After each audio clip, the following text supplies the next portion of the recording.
Boa noite. Boa noite, pessoal. Tive um problema com o som aqui. Se puderem me dizer se estão me ouvindo bem. Boa noite. Já deixa eu colocar o nosso tema aqui, nosso super convidado.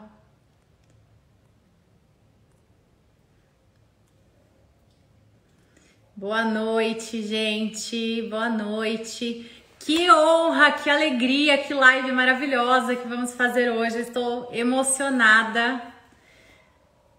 Boa noite, doutor Germano. Já deixa eu aceitar aqui o meu super convidado.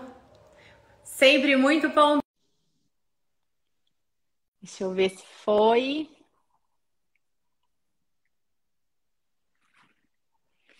Olá, doutor. Boa noite. Tá me ouvindo bem? Estou ouvindo bem, Laura. Boa noite. Boa Como é que noite, eu estou aí? doutor. Tá, o seu, Como é seu que eu som estou? está ótimo. Está ótimo, está ótimo. Muito obrigado. Eu Boa vi aqui seu... noite, doutor. Que alegria, que honra. Eu estou assim, uma alegria imensa do senhor ter aceitado o meu convite. Eu sempre falo que é uma alegria dupla, que é uma alegria pessoal. E eu sempre falo isso por todos os lugares que eu vou, que o senhor é uma pessoa a quem eu sou extremamente grata. Vou ser para sempre, que sempre me ajudou tanto, me abriu as portas. Me levou para o mundo notarial e registral, então eu quero deixar publicamente aqui o meu agradecimento eterno por toda a ajuda, todo o encaminhamento que o doutor me proporcionou. E é uma honra, né? Sempre poder ouvir o senhor, ainda mais esse tema que é tão presente hoje no dia a dia. E eu ia apresentar o senhor, mas eu creio que não é necessário, né? Penso eu que dispensa apresentações. Então, seja muito bem-vindo, estou muito feliz. E mais uma vez eu quero agradecer. Laura, muito obrigado por sua generosidade. Primeira honra é minha. Sabe, é uma satisfação de velho professor ver assim uma discípula, me permita ter essa vaidade de dizê-lo, pela projeção que você está tendo e tudo. Eu fico muito satisfeito realmente.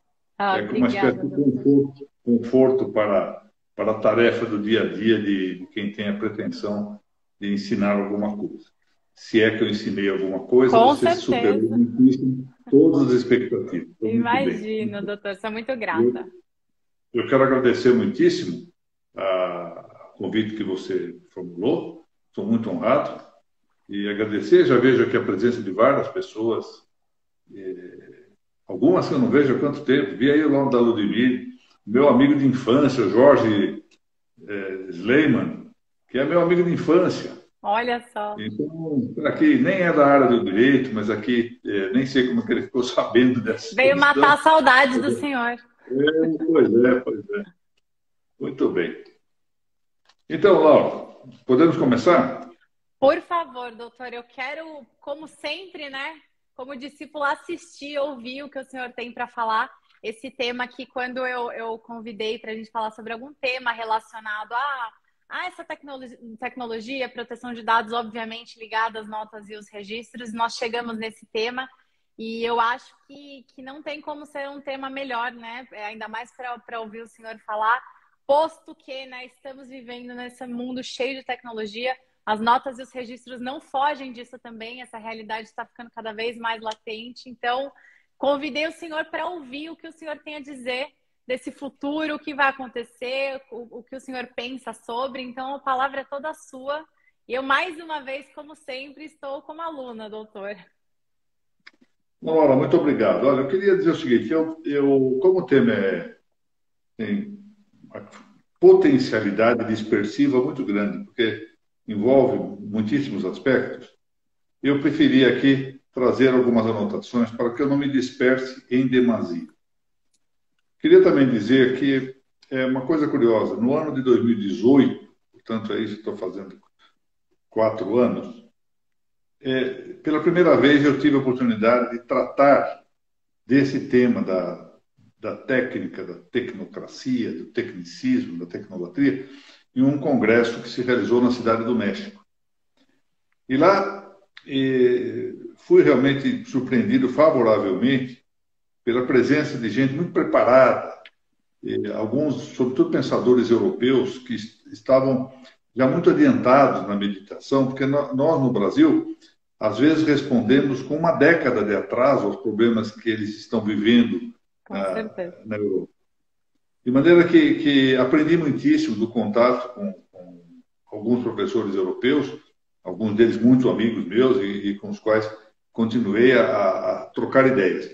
E ao longo desses 4 anos, sem embargo da necessidade que tenho de cumprir, que é a primeira função que tenho, a função judicial, tenho que me dedicar aos processos, e das aulas que venho dando, seja na Noruega do Paraná, não canso de agradecer, que me abriram ali as portas para que eu desse Um abraço para a doutora Mônica, que está aqui assistindo. Muito obrigada, doutora Mônica. Então, também quero agradecer. Mas, então, além disso, também na ARPEM em Goiás, e depois na Universidade, Centro Universitário Ítalo-Brasileiro, no Centro Universitário Figo de Mestre, aula na Fazan de Goiás, ou seja, no volume de coisas que tinha que fazer, o curioso foi que a minha atenção continuou, de algum modo, nos momentos de um pouco mais de ociosidade, a projetar-me no estudo do tema da técnica.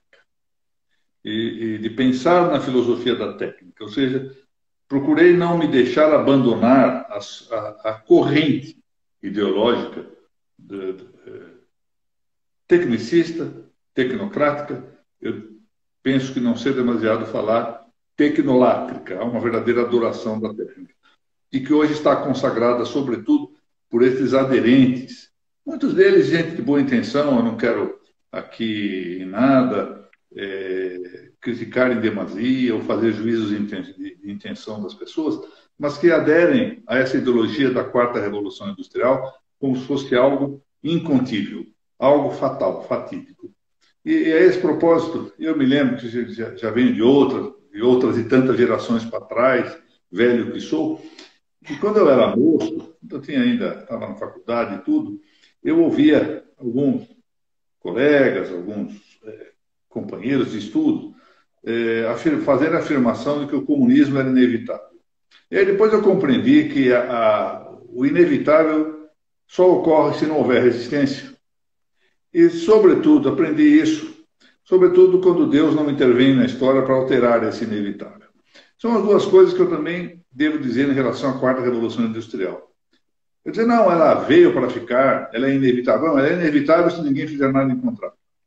E ela é inevitável se Deus não resolver intervir na história, como várias vezes interveio e resolveu de outro modo. Então, diante desse quadro, eu vou me permitir, portanto, seguir aqui umas breves anotações.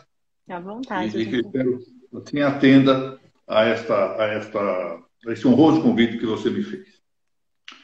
Até a questão de uns 5, 6 anos, ou um pouquinho mais, talvez, dependendo do país em que nós nos encontramos, o grande critério de divisão do notariado, da chamada tipologia do notariado, ou famílias do notariado, estava em dizer que havia um notariado latino, que com vários matizes, etc., mas o notariado latino, que é mais ou menos o modelo adotado no Brasil.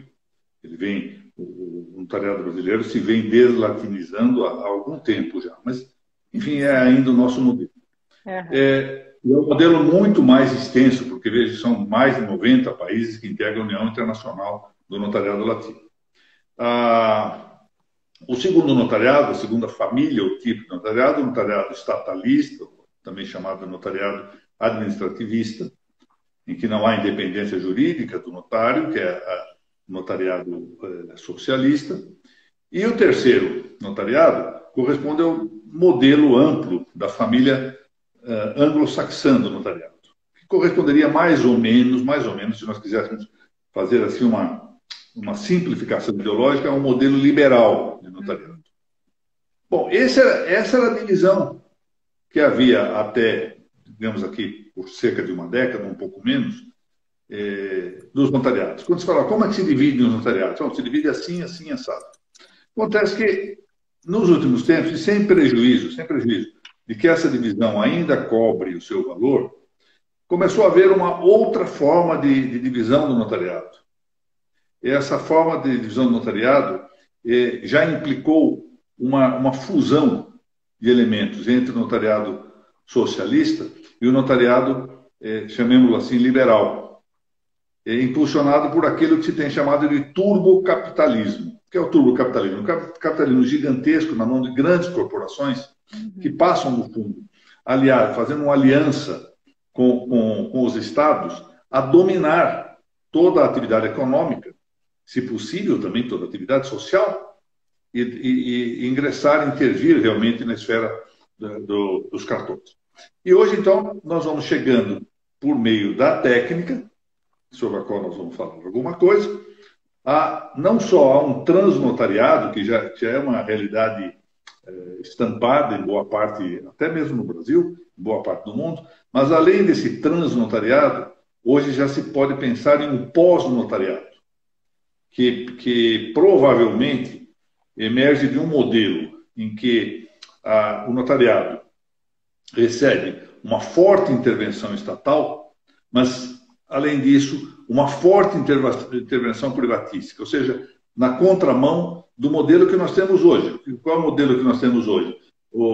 Alguém presta concurso, tem delegado e forma um contrato administrativo para ser notário, para ser registrador, e faz gestão privada desse serviço e continua público. Esse novo modelo transfere quase sempre para grandes corporações ou para corporações, ainda que menores, mas sob estímulo de corporações maiores, essas atividades. E que, por meio da técnica, vão fazendo, com esse gênero de atividades, a descoberta da inutilidade do modelo atomístico. O que quer dizer isto?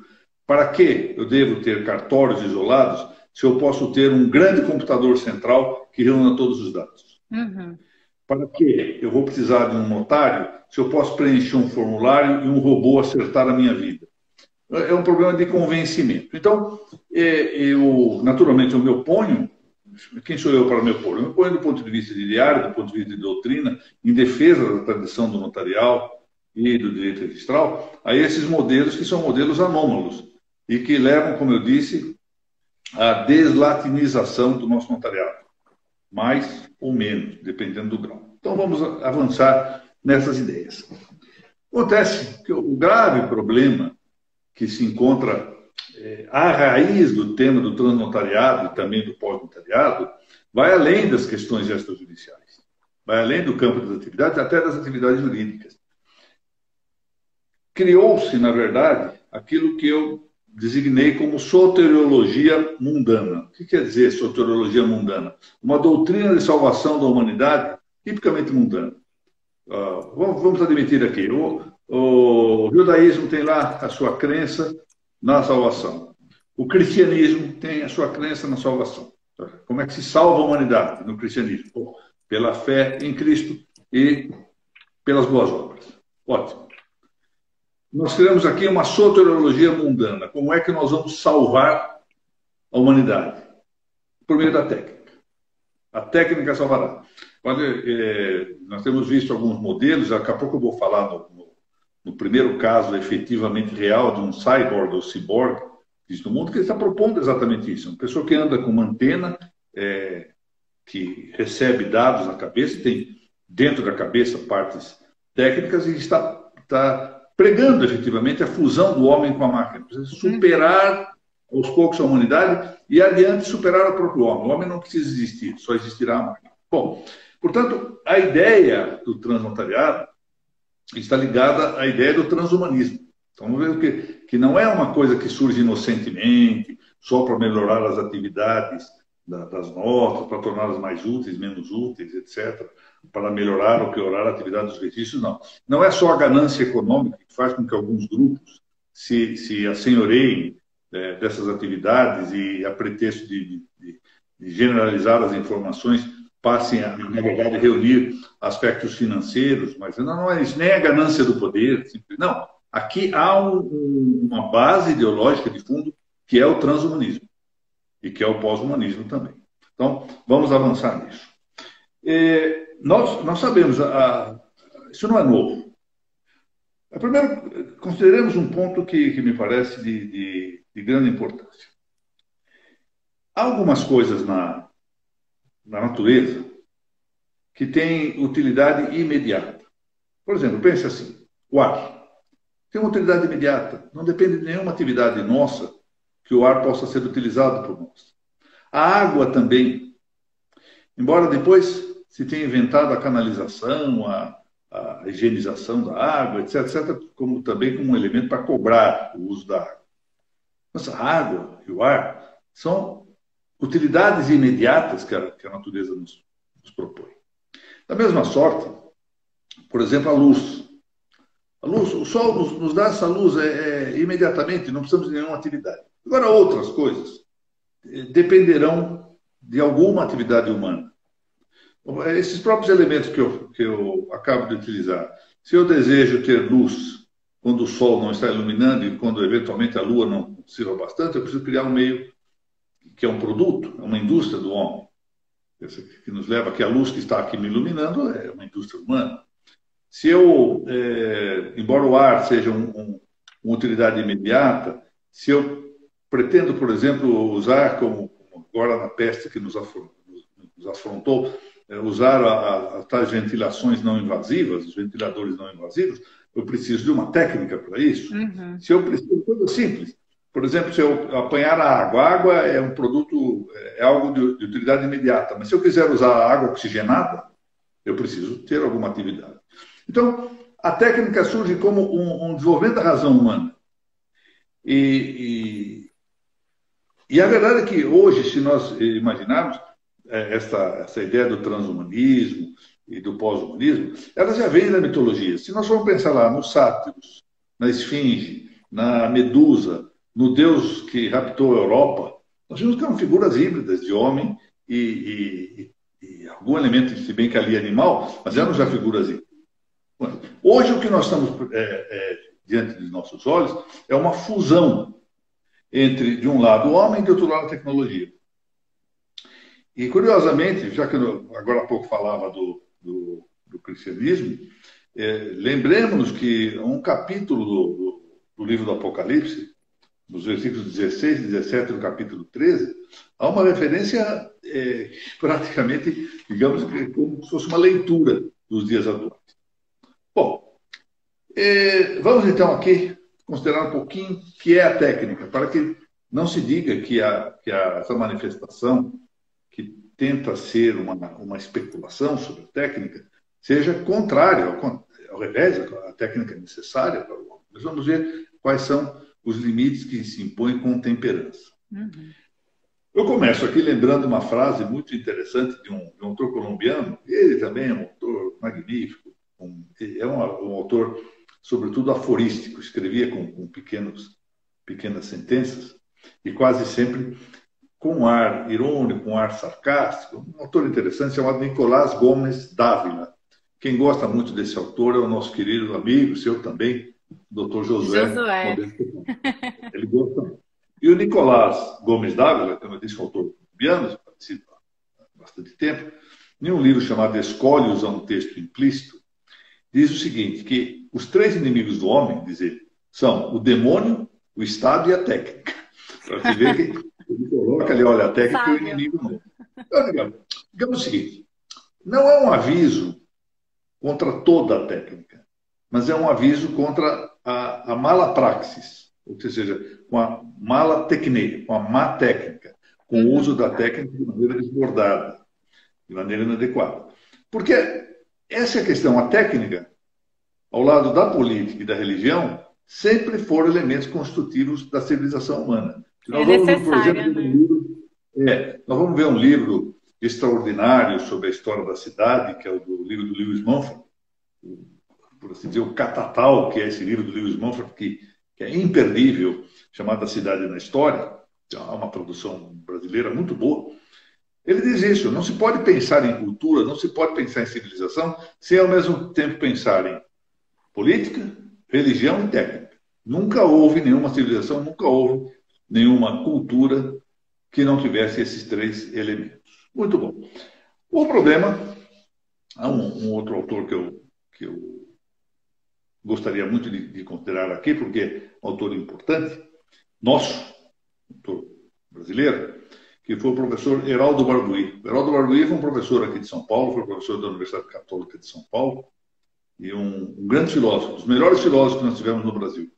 E não se deu o valor, não se tem dado o valor que Heraldo Barduí merece. Ele tem um livro de 1961 que eu por mim, se eu pudesse ter alguma ideia nesse sentido, seria de reeditar com urgência esse livro, chamado Cultura e Processo Técnico, em que ele chama a atenção para um fato que frequentemente nós deixamos de lado. É que a técnica é uma função da cultura, ou seja, é um modo de fazer de uma cultura. Uhum.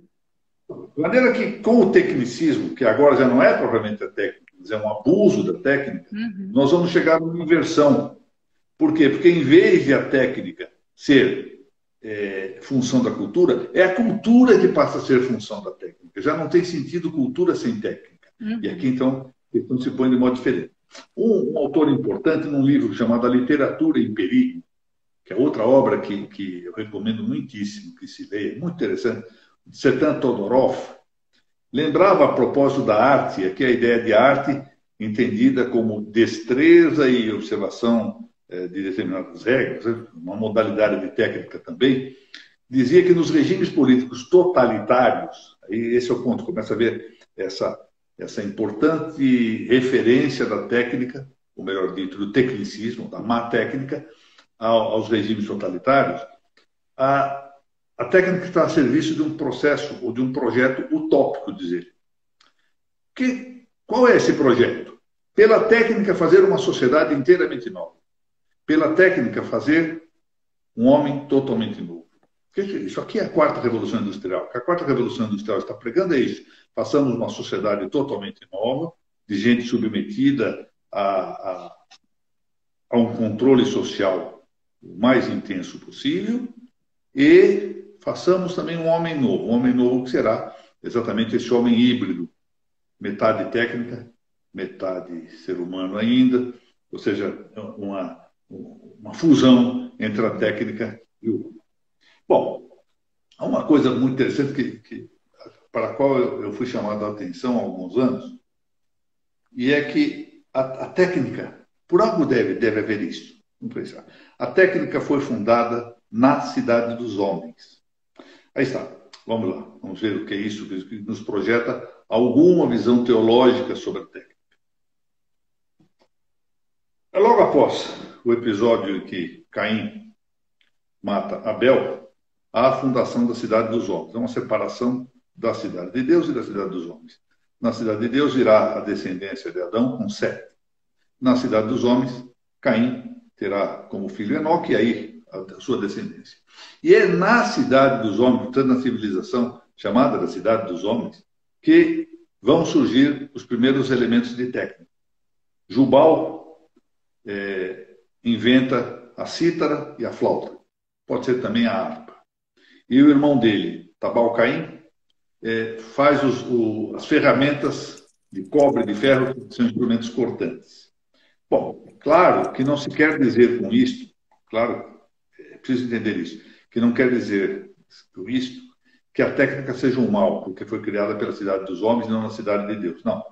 Mas quer dizer isto sim, que é preciso ficar atento para essa circunstância de que a técnica precisa ser utilizada para um fim de natureza moral. Por algo ela foi criada na cidade dos homens, que normalmente são mais espertos do que os integrantes, ou mundanamente mais espertos do que os integrantes da cidade de Deus.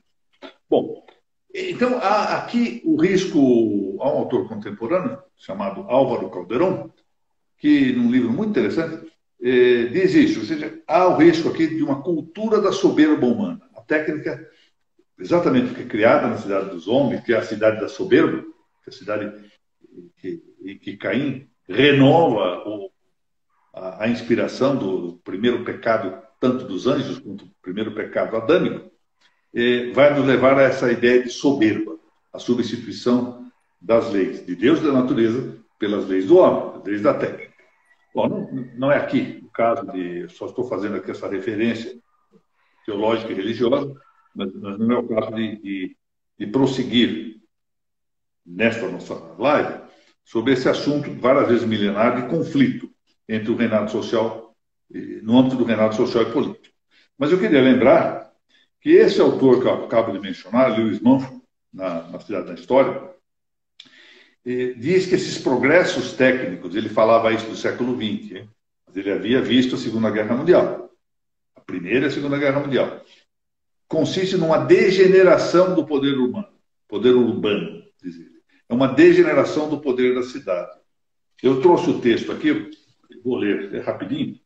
Diz Manfred: vivemos numa era em que se verifica uma multidão de avanços técnicos sem sentido social. Avanços esses divorciados de outras finalidades que não o progresso da própria ciência e da tecnologia. Veja, a tecnologia é que fixa o próprio fim. Aqui nós já vemos que já não se trata da técnica como um meio para atender as necessidades humanas, mas a técnica, ela própria, como fim. Uhum. Ou seja, o próprio progresso da técnica que existe. No fundo, vamos pensar um pouco, no dia a dia, nós fazemos isso. Esse meu telefone celular aqui tem já uns 3, 4 anos, já está para a linguagem dos tempos, telefone ultrapassado. Está desatualizado já.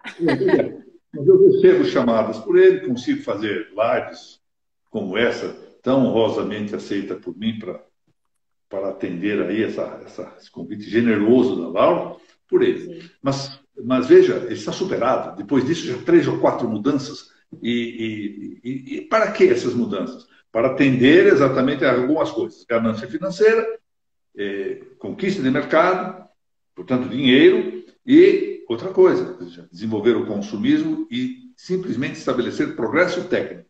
A meta da técnica é a própria técnica. Passa a ser isto. Ou seja, desaparece a ideia propriamente de técnica, um meio para aparecer a ideia do tecnicismo. Ou seja, a técnica como um fim e não como um meio. Bom, eu aqui então, nesta minha incursão, como eu disse, desde 2018, nesse tema da filosofia da técnica, descobri uma coisa que me chamou muito a atenção. Já na segunda metade do século XIX, quando aparecem as primeiras manifestações da filosofia da técnica, com Ernst Christian Kapp, e depois vem 2 autores que vão segui-lo logo, Ludwig von Noiré e Lazarus Geiger. Esses autores afirmaram algo que agora parece consensual. Na altura que eles afirmaram, a coisa ficou meio duvidosa, mas hoje já se pôs mais sentido. É que os instrumentos técnicos, diziam eles, são reflexos exteriores do próprio homem. O que quer dizer isso? O martelo, o machado, o cinzel, a trena, tudo isso é projeção da mão humana. Como a mão humana, por exemplo, não consegue pregar um prego sem machucar-se, ela faz algo que é uma extensão da própria mão. Uhum. Isso se faz com o martelo. Com o machado, para cortar uma árvore, ele não consegue cortar com a mão, ele vai então uma extensão. De maneira que a mão passa a ser considerada, como disse Heraldo Barbuí, a mãe comum de todas as ferramentas. Bom, veja onde vai dar isso. Se nós pensarmos, por exemplo, no binóculo, no telescópio, no microscópio, no drone, que está tão em moda agora.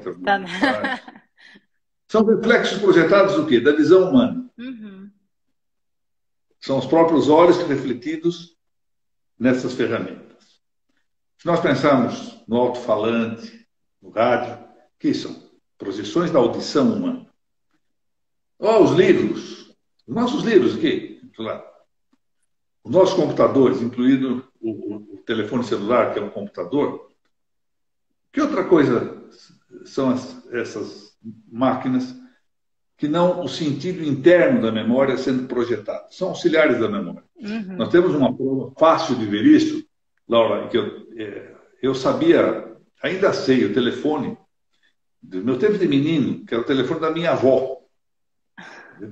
Eu estou falando de décadas e décadas atrás. Mas não sei o telefone da minha casa.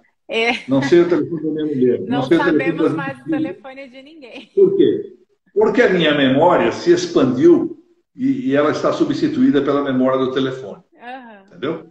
Por um clique. Mas olha qual é o perigo disso nesse sentido. Se a técnica é uma projeção externa daquilo que o homem é. É a invenção do cérebro eletrônico. Veja bem, a invenção do cérebro eletrônico é um reflexo também da nossa inteligência. A inteligência artificial é um reflexo da nossa inteligência. Sim. E qual é o problema que se põe nisso? É que não há mais o que fazer a partir daí.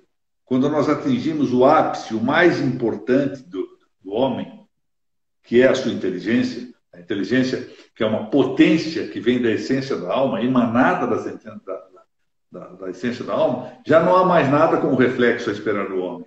Então, há um tema de exaustão, houve um exaurimento. A técnica exauriu o seu modelo. Se o modelo era o homem, ia ser, portanto, refletido na técnica, no momento em que ela tem a inteligência artificial, ela esgota, ela não tem mais o que copiar. Chegamos lá já. E a partir daí, então, ela vai passar para um campo de superação. E como superar? Ela vai superar, na verdade, fundindo a técnica com o homem. Então, nós vamos acrescentar no próprio homem alguns elementos. Bom, vejamos o seguinte. Existem aqui alguns elementos que nós devemos considerar particularmente. Eu mencionei agora há pouco, eu até anotei o nome aqui, um sujeito chamado Neil Harbisson. O Neil Harbisson é o primeiro cyborg, ou cyborg, como nós falamos em português.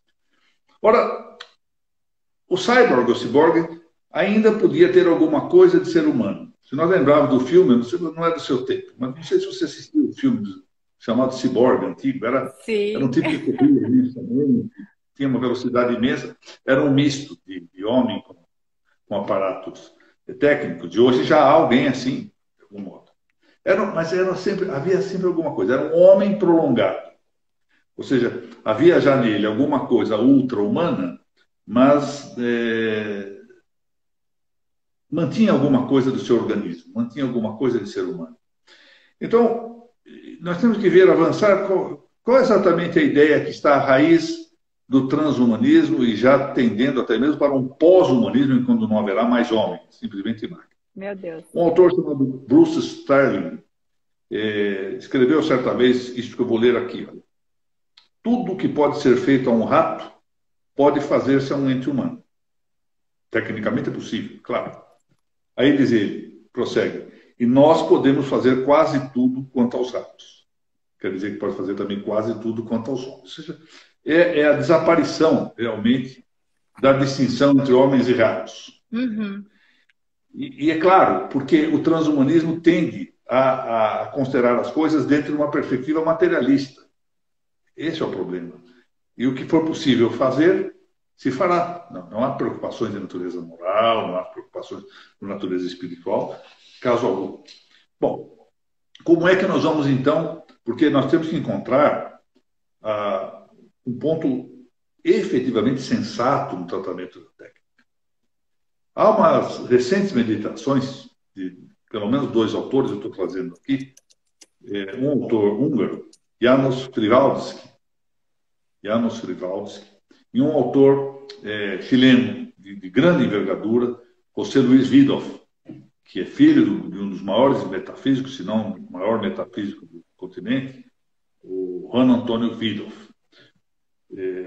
Os dois puseram em destaque, isso é importante, o tema das melhorias humanas mediante recursos tecnológicos. Melhorias que podem ir, por exemplo, desde aspectos de caráter corporal, estético, orgânico, até aspectos afetivos, morais, intelectuais e espirituais. Então, é possível perfeitamente. Então, nós temos que compreender agora a ideia de melhoria de rendimento. Não apenas estrutural, portanto, algo de forma interna, de capacidade de rendimento, mas também de atividade, de resultados, ou eficácia. E é no plano da eficácia que, sobretudo, se desenvolve a concepção transhumanista do abuso da técnica. Então, nós somos aqui, o critério, a clave de distinção para limitar a técnica no âmbito da natureza está em verificar se a utilização da técnica é ou não moralmente legítima em determinado caso. Nós vamos ter que discutir isto é legítimo ou não é legítimo. Bom, por exemplo, vamos dar um exemplo. Duvido Se bem que nesse mundo, hoje em dia, é difícil duvidar de tudo. Mas, enfim, eu duvido que haja gente que diga que o doping no esporte, e efetivamente o doping melhora o rendimento, seja legitimamente sustentável. Não vai dizer isso. Colocar, por exemplo, um motor na perna de um corredor para ganhar provas de pedestrianismo, não, isso não pode. Veja, então, nós precisamos encontrar, à luz desses exemplos que eu estou mencionando aqui, quase caricaturais, exemplos escolares, precisamos parar para pensar, mas o que é que efetivamente legitima a inteligência da técnica para o homem? Bom, parece que nós devemos distinguir, sobretudo, o apoio à natureza. Isso quer dizer, se nós apanharmos um caráter assistencial da técnica à natureza, ela se legitima. O que quer dizer com isso? Suponham que eu, por acaso é verdade, tenho dificuldade para a leitura e dependo de óculos. Ora, eu tenho uma deficiência visual. O que fazem os óculos aqui é melhorar a minha deficiência visual para que eu, então, esteja de acordo com a minha natureza ordinária, a natureza comum, que o homem veja. Então, aqui parece bem. Quando se trata, entretanto, não mais de ter uma natureza assistencial, ou seja, uma correção de um déficit, de modo a atender o que é a normalidade da natureza, mas nós vamos implantar, por exemplo, já há previsões disso, hein? Não estou criando aqui exemplos só hipotéticos, não, já há fabricações disso. Por exemplo, implantação de lentes com filtros polarizadores, que alternam a visão normal para uma visualização telescópica. Então, lente que eu consigo, então, ver dos meus próprios olhos, sem precisar de um aparato, eu vejo internamente por meio de como se tivesse uma visão telescópica. Aqui já parece que não é atender a natureza, é ir além da natureza. Então, uma coisa é a legitimidade adjutória, ou seja, assistencial, que vai simplesmente interferir na natureza humana para conformá-la à normalidade dessa natureza. Outra é substituir essa natureza, que é essa pretensão de fusão com elementos técnicos. Bom, claro, o que nós estamos falando aqui por hora, vamos voltar agora ao nosso tema, antes que o tempo esgote, eu não fale do notariado. Imagina. O que nós estamos falando aqui é da natureza de um ente não artificial, ser humano. O ser humano é um ente natural. Por mais que, ultimamente, a própria natureza humana, a natureza biológica, nós sabemos disso, venha sendo negada a cada minuto. A natureza biológica do homem, a realidade biológica do homem. Mas não importa. Enfim, nós temos que dizer que o homem é um ente natural e já o notariado e os registros públicos não são entes naturais. São entes, por assim dizer, industriais, no sentido de que foram criados pela atividade humana. Mas possuem uma natureza. Ou seja, as obras dos homens possuem natureza no sentido metafórico, uma natureza histórica. Então, embora não seja, digamos, por assim dizer, uma natureza ontológica ou metafísica, possuem sim natureza histórica. Podemos reconhecer uma entidade por sua natureza histórica. Ou seja, as notas se comportam como as notas, os registros como os registros. Nós podemos distinguir uma da outra como, ao longo da história? Exatamente porque a sua história, a sua biografia, a sua dinâmica vital leva a essas distinções. Bom,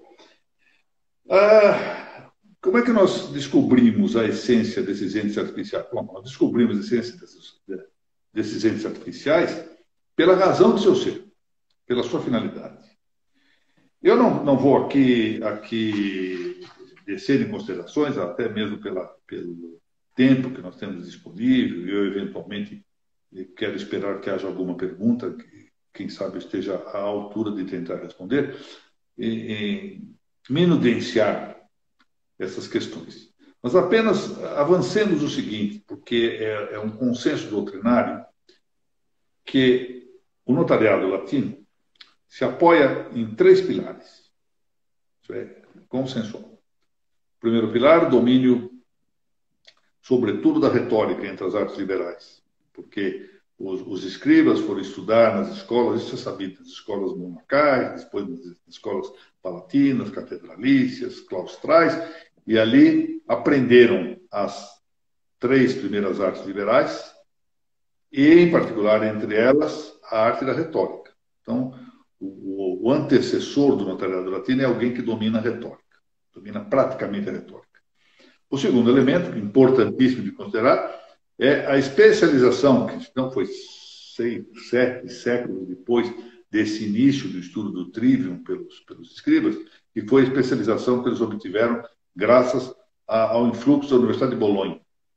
Que, preciso considerar o seguinte, a Universidade de Bolonha tinha um departamento, hoje chamaríamos assim departamento, lá uma seção qualquer, tinha lá o seu nome, um departamento para o estudo do notariado. Veja que coisa importante. Por isso ali estão os grandes pais, por assim dizer, os grandes patronos do notariado latino, estão ali na Universidade de Bolonha, séculos XII e XIII. E, finalmente, o terceiro elemento, que é o da ação da fé pública, potestade.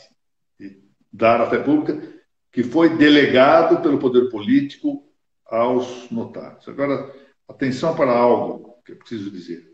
O notário surge por força, podemos dizer assim, espontânea da comunidade.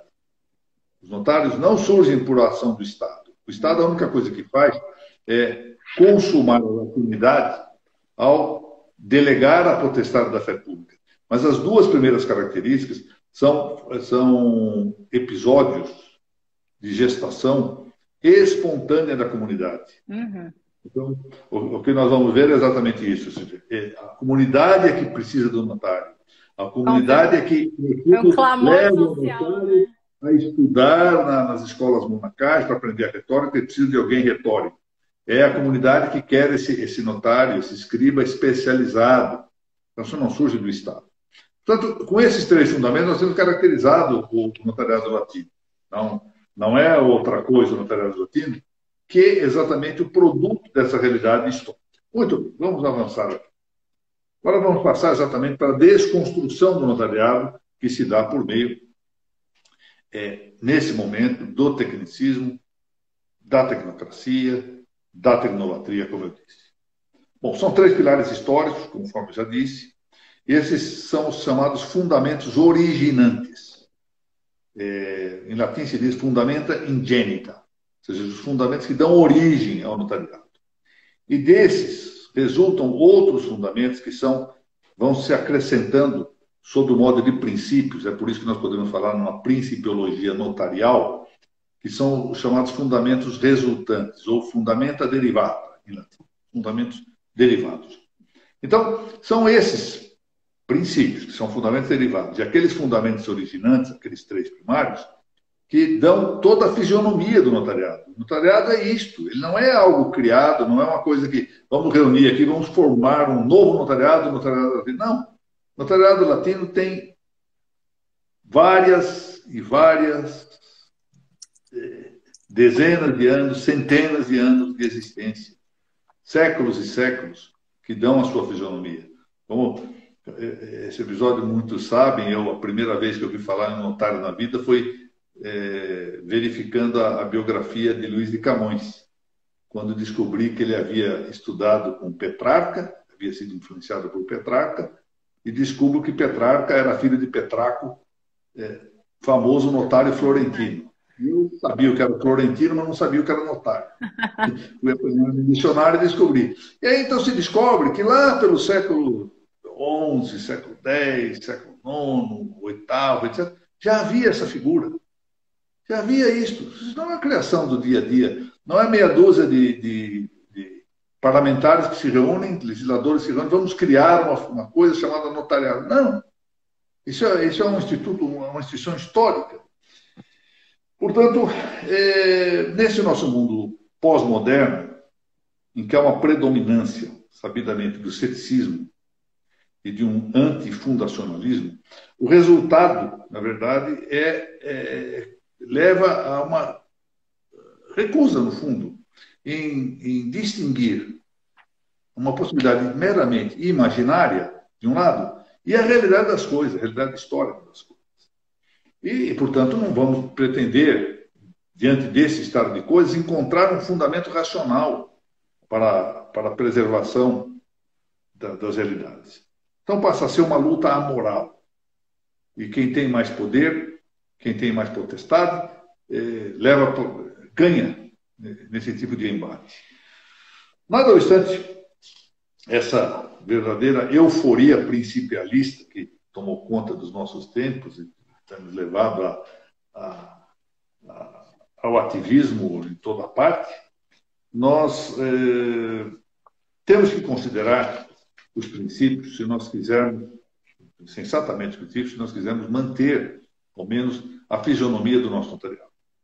Porque essa é a questão. O que fazer? Vamos nos lançar nesta verdadeira aventura de olhos fechados e entregarmos ao reino da técnica, uma técnica que está sendo, volto a dizer, catapultada pelo turbocapitalismo, ou seja, um capitalismo, uma aliança de compromisso entre grandes corporações e o poder do Estado, ou vamos preservar aquilo que tem sido, retificando quando o caso, retificando. Se houver erros, é preciso retificá-los, atender às circunstâncias, mas manter a substância do nosso notariado, manter a substância dos nossos registros públicos. O que vamos fazer?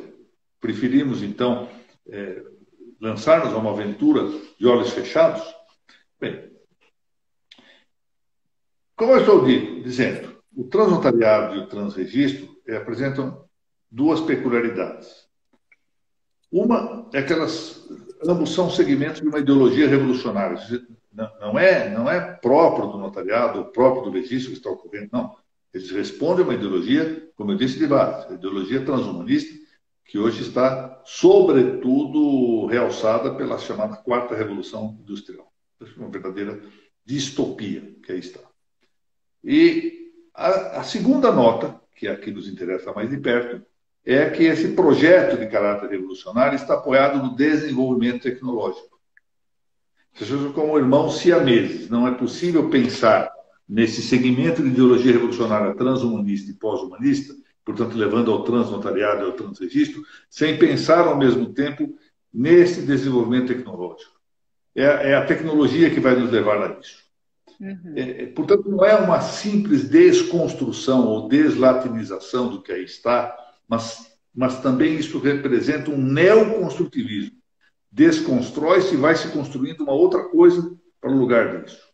Por exemplo, criando grandes corporações, grandes computadores centrais para reunir todos os dados, destruindo o modelo atomista dos nossos cartórios. Por exemplo, no caso do Brasil, desaparece os cartórios de registro civil, desaparece os cartórios de registro de imóvel. Vira um cadastro. Vira um cadastro todo. Sem tanto, viram balcões de recebimento de títulos e remete para um órgão central. Vão dizer, a grande vantagem do uniformismo, vamos ter aqui uniformidade, porque esse é o problema. O tecnicismo leva, toda a técnica leva, em geral, quando ela se impõe, ao uniformismo de práticas e à despersonalização. A técnica despersonaliza. Então, vamos levar tudo para um órgão central. Não há necessidade de modelos autônomos.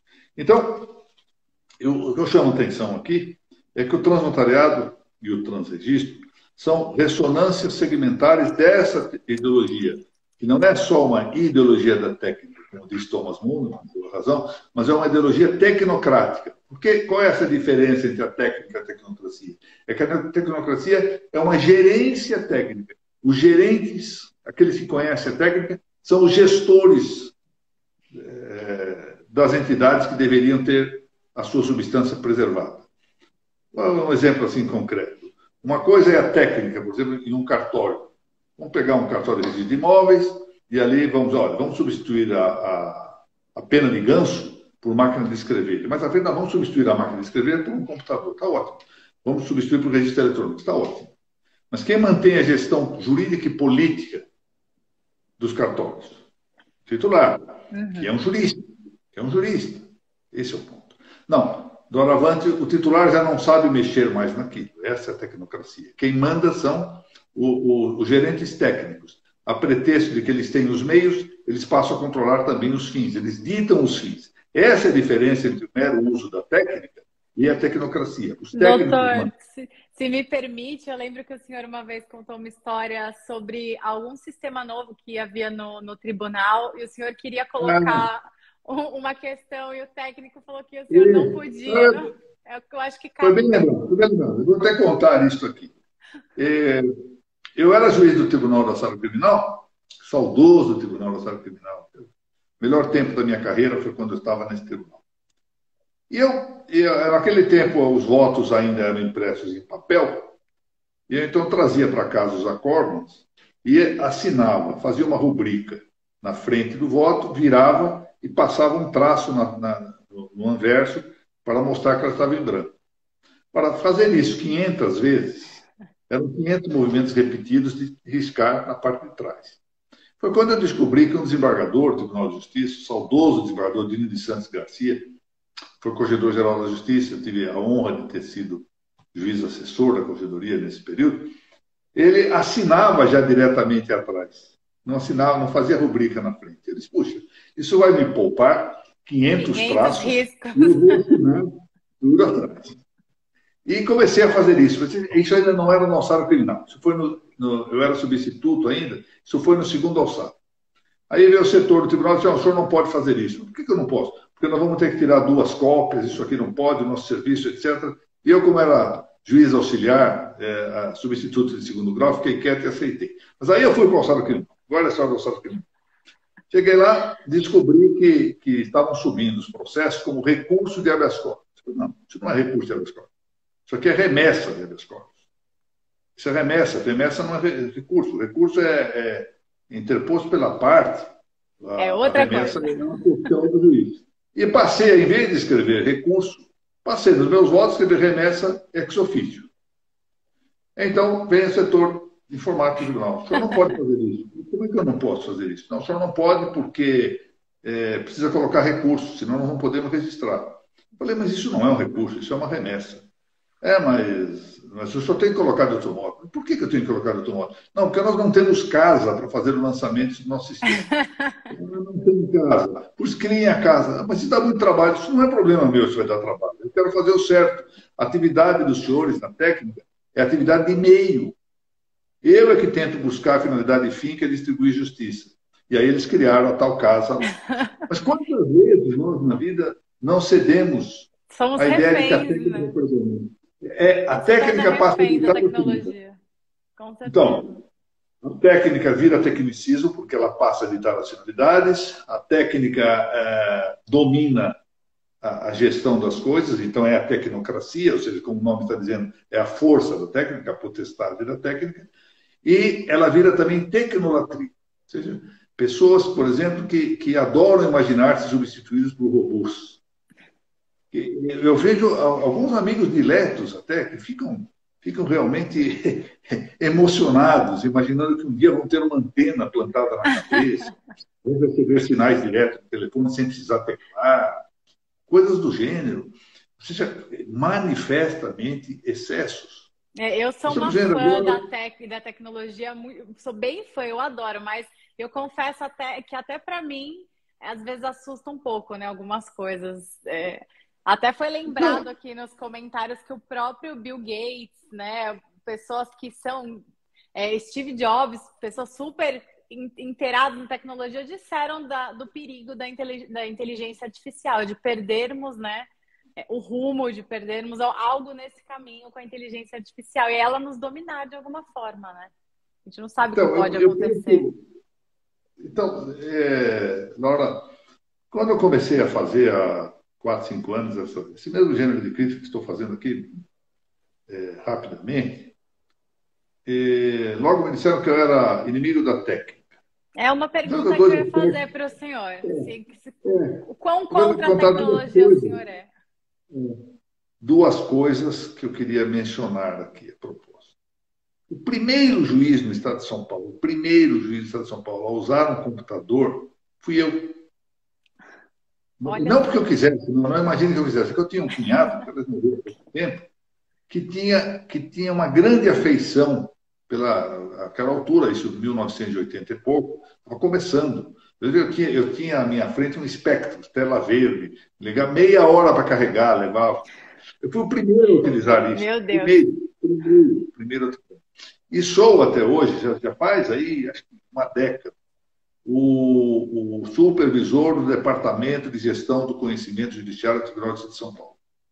que lida, evidentemente, com informações recolhidas por meios técnicos. Então, isso é uma infâmia que se faz. Como não querem discutir os argumentos de fundo, é melhor etiquetar. Não, isso é contra a técnica. Não, nada Contra a disso. tecnologia, sim. Estamos aqui utilizando o meio técnico. Eu estou com uma lâmpada aqui, que é um aparato técnico. Estou com o meu laptop aqui do lado.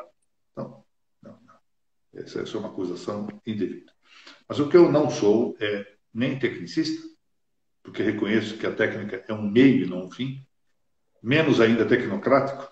Quer dizer, quem dirige as coisas, por exemplo, no meu gabinete é o desembargador e não o técnico em informática, técnico em tecnologia, e muito menos um tecnolátrico. Ou seja, alguém que tem verdadeira adoração pela técnica. Não tenho adoração pela técnica, não. A técnica é um instrumento, e eu considero a técnica no campo da poesia, no campo do fazer, como um saber prático inferior, embora seja algo importante, é um hábito intelectual, uma virtude intelectual, a técnica, mas é inferior a outros hábitos intelectuais. E portanto, tem que ser tratado como tal. Tem que ser tratado como tal. Mesmo porque a própria inteligência artificial não pensa de fato, né? É o ser humano que instala, que ele consegue pensar até aquele ponto, né? Que ele calculou. Saiu daquilo, a inteligência artificial não pensa sozinha, né? Então, realmente precisa do ser humano. Laura, não se trata, claro, de recusar aqui a adoção de um progresso tecnológico no âmbito das atividades notariais e registrais. Longe disso. Seria a próxima pergunta para o senhor. Uma coisa é admitir o uso de meios técnicos, enquanto meios, enquanto assistenciais, para ajudar o serviço. Uma outra coisa muito diversa é que esses meios sejam convertidos em fins. E com isso desconstruam e reconstruam a seu capricho a realidade sobre a qual operam. Já não com caráter de subsídio da natureza, da atividade para ser realizada, mas com o propósito substitutivo dessa natureza. Então, em que o fim da técnica seja a própria técnica, em vez de ser o serviço que ela deve prestar. Há um autor interessante, chamado Garcia Sánchez, um autor espanhol, que diz que os desenvolvimentos tecnológicos mudaram e voltarão a mudar os métodos, ou seja, os caminhos, os instrumentos e os sistemas. Mas eles não podem mudar a natureza do homem, nem eliminar a sua ansiedade. E diz ele, nem será fácil que tragam para saciar a nossa natureza, a nossa realidade biológica, corporal, psicológica também, espiritual, remédios que supram com vantagem os atuais sistemas também de segurança que temos no plano social. Há um autor de que eu gosto muito, aliás, autor brasileiro, mas espanhol de nascimento, lá do Rio de Janeiro, o José Renato Vilarnovo Garcia. Não sei se você conhece, é um tabelião do Rio de Janeiro, tipo muito superior do ponto de vista intelectual. Eu vou ler um trecho que eu trouxe aqui para referir, que está no livro Notariado Latino e o Ato Notarial à Distância, que foi coordenado pelo Dr. Renato Nalini e pelo Ricardo Scaff, uns bons amigos, e que, no fundo, se empolgam tanto aqui com a quarta revolução industrial. Mas o Zé Renato Vilarnovo Garcia observa com muita precisão o seguinte, vou ler o texto aqui. O avanço tecnológico advindo da quarta revolução industrial, que já se tornou consenso ser uma realidade concreta, é verdade, pode vir a seduzir o ser humano, de forma que este venha a se afastar do pensamento filosófico que o faz refletir, por exemplo, sobre a origem e a natureza das coisas.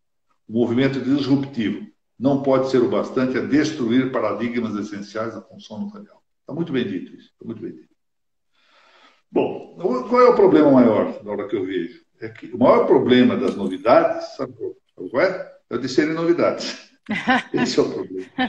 Porque exatamente por isso essas novidades exigem justificação. Por que nós devemos adotar essa novidade? Como disse o Josué, doutor Josué, a falta de ordem, né? As novidades tendem a desordenar. É preciso justificar. Bom, queremos isso de novo. Por que vocês querem isso? Por que essa novidade? Se nós não queremos mais a disciplina, algo que está ordenado, que está funcionando bem, ou pode dar-se o caso que as circunstâncias justifiquem para que a gente mantenha a substância, tinha que alterar umas tantas coisas. Uhum. Suponha que vamos dar um exemplo assim, desculpa, exemplo escolar, vai. Eu peço perdão, porque eu passei 34 anos lecionando em graduação e acabei me acostumando com os meus maus modos de camponês. Mas imagine que nós tenhamos aqui um abacate. O abacate está verde. Então, para manter o abacate, para que ele possa atender a finalidade dele, que é a alimentação, eu o deixo fora da geladeira, porque ele pode amadurecer. Mas se 2 dias depois eu percebo que ele está amadurecendo muito rápido e eu não vou comer de imediato, o que eu faço? Coloco na geladeira. Volta para a geladeira. As mudanças se justificam, as novidades se justificam, exatamente para atender a substância e a finalidade das coisas, e não por serem novidades. Uhum. Então, a preservação de legados tradicionais, já provados pela experiência, tem sempre a seu favor esse benefício inaugural da própria experiência histórica. Ela se nutre da sua própria experiência, mostrou a sua vantagem. Nós não temos motivo de orgulho do nosso notariado, não temos motivo de orgulho do nosso registro de imóveis. Uhum. Pois é, temos e muito. O nosso registro de imóveis, do ponto de vista prático, eu não digo a doutora Mônica também é um dos maiores notários do nosso país, doutora. Verdade. Está falando aqui do José Renato, com razão, mas a doutora Mônica é outro nome que sou suspeito para falar dela. Mas, enfim, é um grande nome do nosso notariado. Como eu vi aqui também a Ana Paula Frontini, outro nome grandioso, a Priscila de Paula, enfim, há muitos nomes aqui passam correndo aqui pela tela, mas a gente, ao mencionar um, quero que todos aqueles que mereçam, estejam à altura desse nome que eu mencionei, se sintam aqui referidos e homenageados como de fato merecem. Bom, veja uma coisa interessante, se toda mudança fosse desejável por si só, se nós vamos continuar insistindo nessa, não, temos que mudar, mudar por quê? No fundo, nós vamos encontrar a ideia de que toda mudança é um bem. Porque, no fundo, é uma infantilidade. Isso no fundo, é uma infantilidade. Não passa disso. É um pensamento infantil que temos que mudar. Mas, espera um pouco, mudar por quê? Se nós já temos uma experiência tradicional que dá bons resultados, se nós já temos uma certa certeza de tendência, eu sei que o notariado, agindo desse modo, vai andar bem, eu sei que o de imóvel fazendo isso, nosso de imóveis é provavelmente o melhor na prática mundial. Na prática, eu não digo na doutrina, na prática. Será isso? Vamos mudar porque temos mudança? Agora, talvez nós pudéssemos usar uma expressão inglesa, follow the money. E aí nós descobrimos muitas vezes o que é que não nos dizem quando se propõem novidades. Queremos novidades. Quem vai ganhar com isto? O usuário? Ou quem vai receber financeiramente isto? Quem vai ser beneficiado com o aumento de poder, com o aumento de ganhos financeiros? Tudo isso temos que colocar em tela de valor. Ou seja, o que nos interessa é buscar a verdade.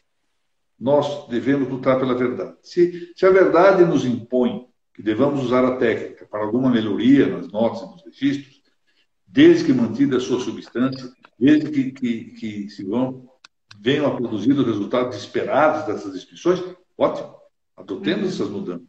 Não é caso de... Isso não é museu, não é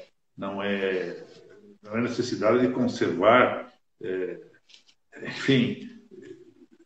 múmias. Não é isso, não é disso que se trata. Não é disso que se trata. Mas se trata de verificar a que atender essas novidades. Se uma novidade atenta contra a fé pública, ou seja, o uso, por exemplo, de drones para a prática de atos à distância, vai nos levar a Isabel Sangalli aqui. Eu já nem quero falar da nossa Isabela Bicalho, mas agora a Isabela Sangalli também aqui entrou comentando nomes extraordinários das nossas atividades extrajudiciais. Mas queria mencionar isso. Se nós adotarmos, por exemplo, a ideia de drone que possa substituir a captação direta de fatos sensíveis pelos sentidos externos da visão e da audição do notário, ao mesmo tempo nós sacrificamos, negamos, pura e simplesmente nulificamos a ideia da fé pública notarial. Isso não entra na cabeça de alguém que se nós vamos abandonar os princípios que fizeram o notariado latino, Ser a o que é. pretexto de surgiu um aparelho chamado drone. Agora nós temos um drone. Ótimo, nós temos um drone, por causa disso nós abandonamos o conceito de fé pública, em que está estruturado o nosso notariado. Será que esses adeptos dessa quarta revolução industrial dessas técnicas avançadas não se dão conta de que estão exatamente sacrificando os próprios predicados de sua função? Querem abdicar da ideia da fé pública? Quantas pessoas têm fé pública no Brasil, Laura? Você não tem, eu não tenho. O nosso querido Germano não tinha, mas agora Não, tem. agora tem. Deixou de ser desembargador para ser registrador. Pessoas escolhidas a dedo. E nós estamos vendo aqui aqueles de quem nós esperávamos a melhor defesa do notariado, cada vez mais se afastar disso. Qual é o resultado dessa abdicação dos próprios predicados, dos próprios atributos? Mais e mais nós estamos vendo atribuições anômalas para o notariado e para os registros, que estão virando frequentemente órgãos técnicos de informações estatísticas. Eu já fiz outro dia eu fiz aqui uma provocação numa live dessa, que precisa ser vista. Quanto tempo um registrador civil hoje gasta para prestar informações estatísticas e para praticar atos anômalos, que não são da sua função, e quanto tempo gasta para prestar atividades de sua própria função de registrador? Pronto, aí nós começamos a ver o que é essa desconstrução do notariado e dos registros. Claro, ela não é só resultante do tecnicismo, da tecnologia e tecnocracia. Não. Sejamos justos. Há outros elementos. Mas o fundo é o mesmo. Recusa da natureza das coisas. O fundo é isto. É a recusa da natureza das coisas. Há um livro muito interessante, que não diz respeito ao notariado, existe de um autor carioca, que já morreu há alguns anos, o Alfredo Lage, publicou um livro chamado A Recusa de Ser. É isso mesmo. No fundo, é a recusa de ser notário, é a recusa de ser registrador, é a recusa do notariado, a recusa dos registros públicos. E eu, que já estou velhinho, que não sou registrador, não sou notário, não tenho parentes registradores e notários, tenho bons amigos entre os notários e os registradores, mas não posso ser taxado de ser amigo dos notários e dos registradores, sou amigo de notários e registradores, para honra minha. Eu posso dizer que não concordo com nada disso. Claro que a minha opinião não vale nada, mas eu, pelo menos, ao olhar no espelho, posso dizer assim, estou fazendo a minha parte, estou dizendo que isso está errado, que é preciso levantar alto esta bandeira magnífica do notariado e dos registros públicos, levantar alto e mantê-la de pé, em vez de ceder tudo isso a este conluio do turbocapitalismo. Metade atividade privada de grandes corporações, metade do Estado. Certo. Como se diz assim? Tenho dito. E é isso, né, doutor? Bom, doutor, só para concluir, obviamente já entendemos, né, que o senhor não é contra a tecnologia, que temos todos receio e medo, né, do que a tecnologia pode fazer com as notas e com os registros, e agora essa quarta revolução industrial que surgiu, a gente não tem como fugir de algumas realidades, então a gente realmente está em 2022, vivendo um mundo totalmente tecnológico, principalmente com essa pandemia que tivemos, até um provimento sem, um e-notariado que surgiu, que trouxe inovações inúmeras, né, para as notas e para os registros, mas o pensamento que o senhor deixa, então, seria esse. A gente tem que usar a tecnologia ao nosso favor, né, mas um certo limite, para que não acabe com o conceito que nós temos hoje do notariado latino, que é tão consolidado, que funciona tão bem. Inclusive, perguntaram até do blockchain, o que o senhor acha. Eu acho que caberia até outra live para falar de blockchain, falar de centrais, de como interligar tudo isso de uma forma segura, né, do que seria mais viável para manter o que nós temos hoje e não desvirtuar o sistema da forma como ele é hoje. Mas é muito assunto, né, para para pensar aqui, para concluir. O senhor trouxe muitos pontos bons. Eu só queria deixar esse questionamento final. Se então não somos contra a tecnologia, temos que pensar no que construímos até hoje, como será o futuro, né, das notas e dos registros desse jeito. O futuro das notas e registros, o futuro do ser humano. Realmente, nós nos aproximamos a um clima apocalíptico. E, claro que o resultado mesmo, e nós deixarmos de considerar a técnica como um meio para nós sermos felizes, porque é isso. Se me perguntarem o que é a técnica, eu respondo assim, simplesmente, isso não é uma definição. A técnica é um meio, é um instrumento para que eu seja feliz. No momento em que a técnica não é usada para isto, eu penso que nós começamos a pôr em risco a própria ideia, a própria vantagem da técnica. Uhum. A própria vantagem da técnica. Então, acho que nós temos que devolver à técnica aquilo que ela tem de importância. É um meio, não um fim. Não é ela que nos deve ditar os fins. E não é só um problema das notas e dos registros, volto a dizer. É um problema do ser humano. O ser humano é que está abandonando o contato com a realidade e cada vez mais se enterrando em utopias, distopias, imaginações, etc. E o resultado é a desconstrução de toda a sociedade. Desconstrução da família, desconstrução dos municípios, desconstrução das sociedades intermédias, das instituições, etc. E aí, nesse período de desconstrução, o que é possível fazer, é resistir o quanto possível, de maneira adequada, com ideias, sem perder a visão daquilo que é o ser humano. A sociedade toda, os instrumentos todos sociais, as instituições políticas, as instituições jurídicas, elas têm só essa função. Que função é essa, Laura? Fazer com que você, fazer com que os seus pais, fazer com que as minhas filhas, os meus netos, a minha mulher, eu próprio, todos aqueles que nos assistem, fazermos felizes. Esses instrumentos estão sendo considerados como algo desconectado da nossa própria felicidade. Então, é preciso parar para colocar a mente no lugar, com ponderação, com caridade, porque às vezes as pessoas erram por falta de devidas informações, por não refletirem, por não meditarem mais a fundo sobre certas coisas. Então, no caso das notas e dos registros, frequentemente, porque a visão é muito segmentada. É natural que cada um de nós, no âmbito da própria profissão, pense demasiado na própria profissão. Mas é preciso não esquecer que as notas e os registros estão a serviço do bem comum. Então, comecemos a pensar, em vez de pensar, bom, como é que eu posso fazer isso para o meu cartório ter mais utilidade para mim próprio, pensar qual é a utilidade que o meu cartório pode ter para a população.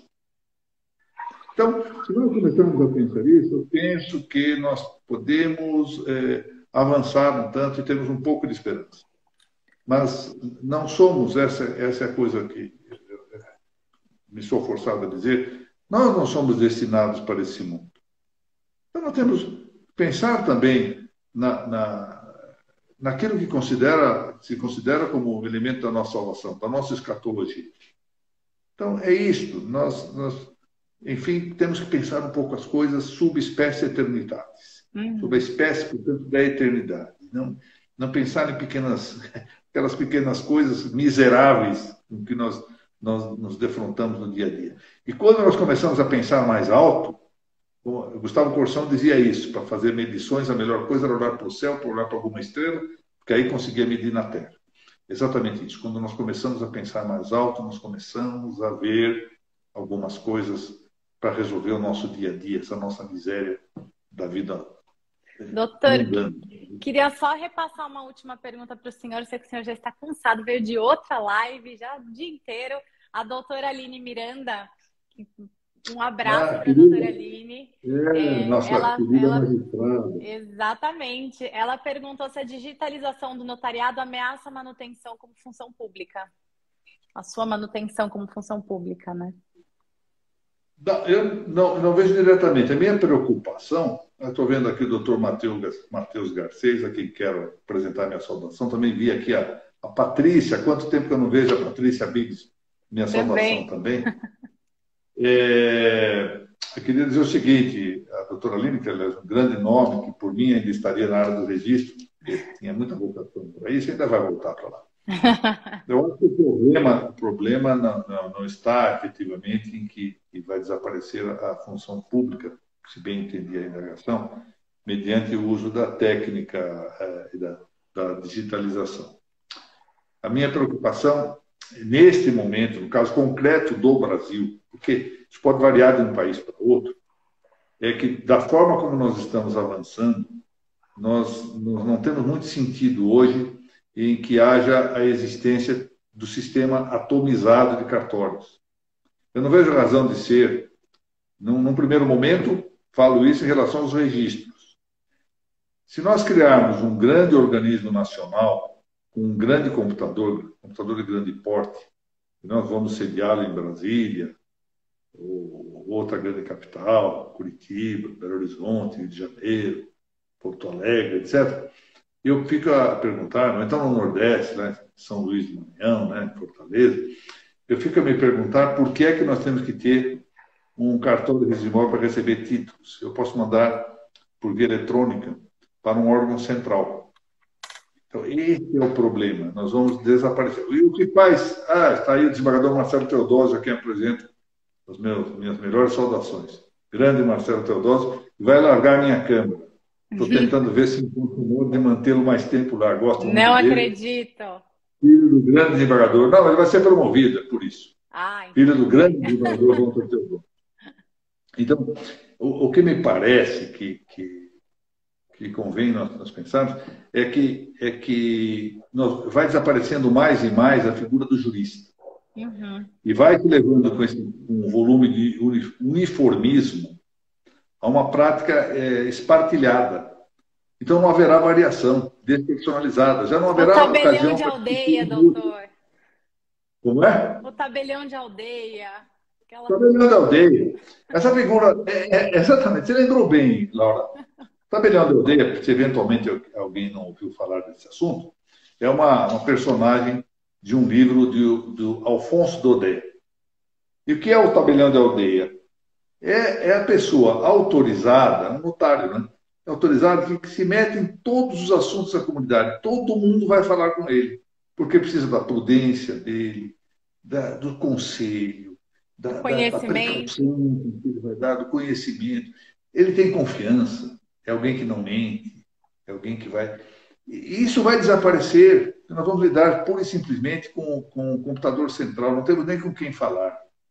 Não estamos muito longe. Eu vou contar um episódio hoje. Olha só. Eu tenho uma conta do pagamento da Mil, né, plano de saúde, que está em débito automático. A Mil, em questão de um mês e pouco, disse que alterava alguma coisa em relação ao meu plano, manteve a mesma coisa. O senhor não vai perder nada, não. Mas eu perdi uma coisa, sabe o que é? Eles alteraram o nome. Quando chegar hoje, eu descubro que não houve o pagamento no débito automático. Eu preciso ligar imediatamente para o banco. E quem consegue falar no banco? Não consegue. Não há nenhum telefone para falar com o gerente do banco, porque eu tenho que falar com a máquina. É tudo online. Então começa a perder. É um pouco perder essa relação humana. Estamos perdendo a relação humana. Sim. E quando encontra, aí é o lado oposto, que nos dá uma certa tranquilidade. Eu tive voltou. Um problema médico, familiar, por qual ainda estamos passando, e encontramos 3 profissionais da medicina que, além de serem médicos, são verdadeiramente humanistas. Então, aí nós começamos a ver algo que vinha desaparecendo com o tempo. Alguém que tem a vocação para tratar o ser humano como um ser humano, como alguém que tem o mesmo destino. Nós temos somos chamados ao mesmo destino e desconhecemos esse destino comum. É como se nós não tivéssemos um bem comum sobrenatural a que todos tivéssemos sido chamados. Sim. Então, isto é que corre o risco de desaparecer também, de modo geral, e também no notariado dos registros. Com a despersonalização que se opera por meio da técnica. Então, esse é o problema. Deixamos de falar de técnica para falar de tecnicismo, para falar de tecnocracia, e, finalmente, vemos aí alguns, e gente muito boa, que trocam, por exemplo, uma verdadeira idolatria. considerando que o seu Deus é a técnica. Esta é a realidade. Essa é a realidade.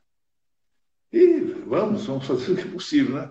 Doutora Ângela Castro, muito Não, podemos obrigado. Agora, eu quero agradecer a todo mundo aí que participou aqui dessa live. Eu espero não ter sido muito dispersivo. Há tanta coisa para falar e a gente acaba. O assunto é muito bom, não é, doutor? Eu adorei, foi muito bom. Eu queria agradecer, doutora. Eu estou feliz que a nossa live não caiu. Ó, o desembargador Fábio. O desembargador Fábio estava aí, viu? O desembargador Fábio estava presente. Grande abraço ao Fábio. Vou ver o Fábio, Laura. Contando os minutos aqui, dia 18 estaremos juntos, se Deus quiser. Olha só que ótimo. Que ótimo. E com a Isabela também. Isabela está em São Paulo. Que ótimo. Doutor, eu estou feliz que nossa live não caiu com 1 hora. Estamos 1h20 aqui, sem ser derrubados. Eu quero agradecer, doutor, imensamente por essa aula, como sempre.